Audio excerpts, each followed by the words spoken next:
Olá, sejam bem-vindos a mais uma leitura do Evangelho no Lar.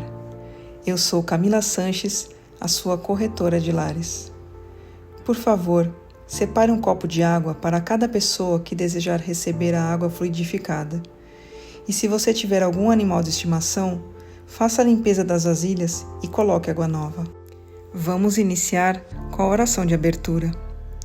Rogamos ao Senhor Deus Onipotente que envie bons espíritos para nos assistir, que afaste os que poderiam nos induzir em erro e que nos conceda a luz necessária para distinguir a verdade da impostura. Afasta também os espíritos maldosos, encarnados ou desencarnados, que poderiam tentar lançar a desunião entre nós e nos desviar da caridade e do amor ao próximo. Se alguns procurarem introduzir-se aqui, faz que não encontrem acesso no coração de nenhum de nós. Bons espíritos que se dignam a vir nos instruir, nos tornem dóceis a seus conselhos. Nos livrem de todo pensamento de egoísmo, orgulho, inveja e ciúme. Nos inspirem compaixão e benevolência para com os nossos semelhantes, presentes ou ausentes, amigos ou inimigos. Façam que, finalmente, pelos sentimentos de que fomos animados, reconheçamos sua benéfica influência. Deem aos médios que escolheram para nos transmitir seus ensinamentos a consciência da santidade do mandato que lhe é confiado e da gravidade do ato que vão realizar, a fim de que o façam com o fervor e o recolhimento necessários. Se na reunião houvesse pessoas que a ela tenham vindo atraídas por outros sentimentos que não os do bem, abram seus olhos à luz e perdoem-nos, como nós perdoamos se vierem com más intenções. Pedimos especialmente ao espírito de André Luiz, nosso guia espiritual, que nos assista e que vele por nós. A leitura de hoje do Evangelho segundo o Espiritismo de Allan Kardec é do capítulo 22, Não separem o que Deus uniu. A indissolubilidade do casamento, itens 1 a 4. Os fariseus vieram também a ele para tentá-lo e lhe disseram: É permitido a um homem despedir sua mulher por qualquer motivo? Ele respondeu: Não leram que aquele que criou o homem desde o princípio o criou macho e fêmea, e que está escrito: Por essa razão o homem deixará seu pai e sua mãe, e se ligará à sua mulher, e os dois serão uma só carne? Assim, não serão mais dois, mas uma só carne. Que o homem não separe, pois, o que Deus uniu. Mas por que então, retrucaram eles, Moisés ordenou que o marido desse à mulher um libelo de separação e a despedisse? Jesus respondeu: Foi por causa da dureza de seu coração que Moisés lhes permitiu que despedissem suas mulheres, mas no início não foi assim. Por isso lhes declaro que aquele que despedir sua mulher, a não ser em caso de adultério, e desposar outra, comete adultério, e que aquele que desposar a mulher que outro despediu também comete adultério. Só o que vem de Deus é imutável. Tudo que é obra dos homens está sujeito à mudança. As leis da natureza são as mesmas em todos os tempos e em todos os países. As leis humanas mudam segundo os tempos, os lugares e o desenvolvimento intelectual. No casamento, o que é de ordem divina é a união dos sexos para operar a substituição daqueles que morrem. Mas as condições que regulam essa união são de ordem tão humana que não há no mundo inteiro, nem mesmo na cristandade, dois países onde elas sejam absolutamente iguais, e não há nenhum onde não tenham sofrido mudanças com o tempo. Disso resulta que, diante da lei civil, o que é legítimo num país e numa época é adultério em outro país e em outra época. Isso porque a lei civil tem por fim regular os interesses das famílias, e esses interesses variam segundo os costumes e as necessidades locais. É assim, por exemplo, que em certos países o casamento religioso é o único legítimo. Em outros, é necessário, além desse, o casamento civil. Em outros, finalmente, só o casamento civil é suficiente.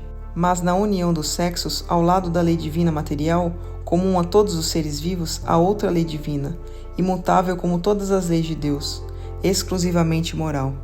A lei do amor.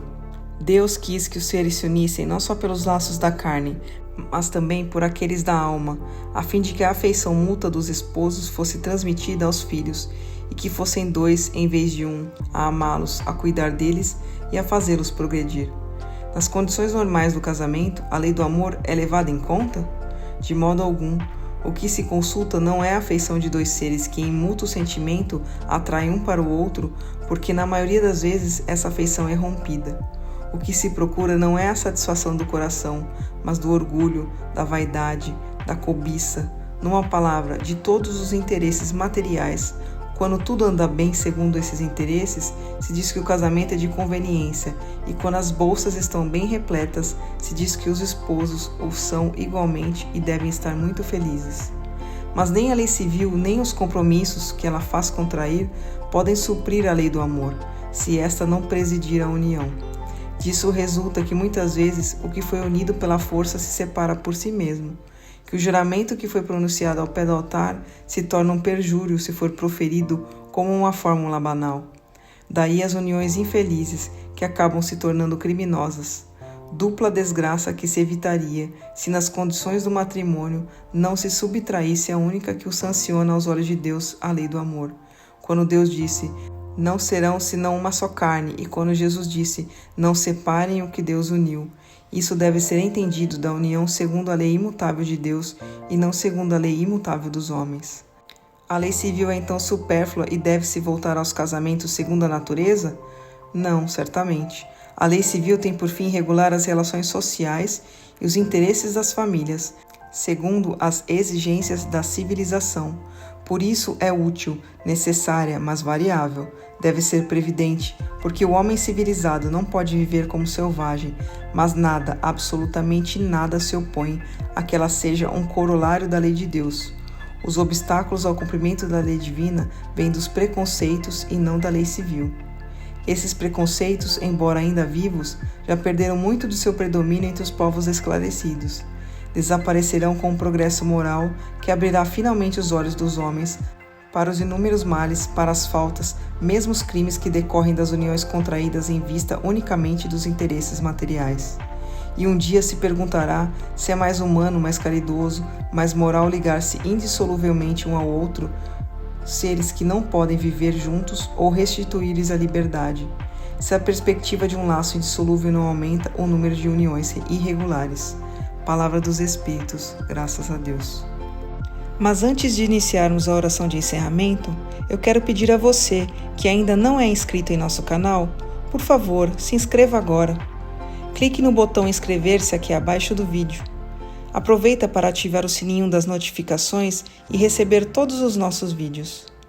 Se você está com problemas, precisando de ajuda ou conhece alguém que está enfrentando muitas dificuldades em casa, como animaizinhos perdidos ou doentes, brigas constantes com os filhos, discussões no relacionamento, por favor, compartilhe essa mensagem. Leia também a descrição desse vídeo e entre em contato conosco pelo WhatsApp. Você pode salvar a vida de alguém, curtindo e compartilhando o nosso conteúdo. Vamos finalizar com a oração de encerramento. Agradecemos aos bons espíritos que se dignaram vir comunicar-se conosco e lhes rogamos que nos ajudem a pôr em prática as instruções que nos deram e façam com que, ao sair daqui, cada um de nós se sinta fortalecido na prática do bem e do amor ao próximo. Desejamos também que essas instruções sejam proveitosas para os espíritos sofredores, ignorantes ou viciosos, que puderam participar dessa reunião e para os quais imploramos a misericórdia de Deus. Amém.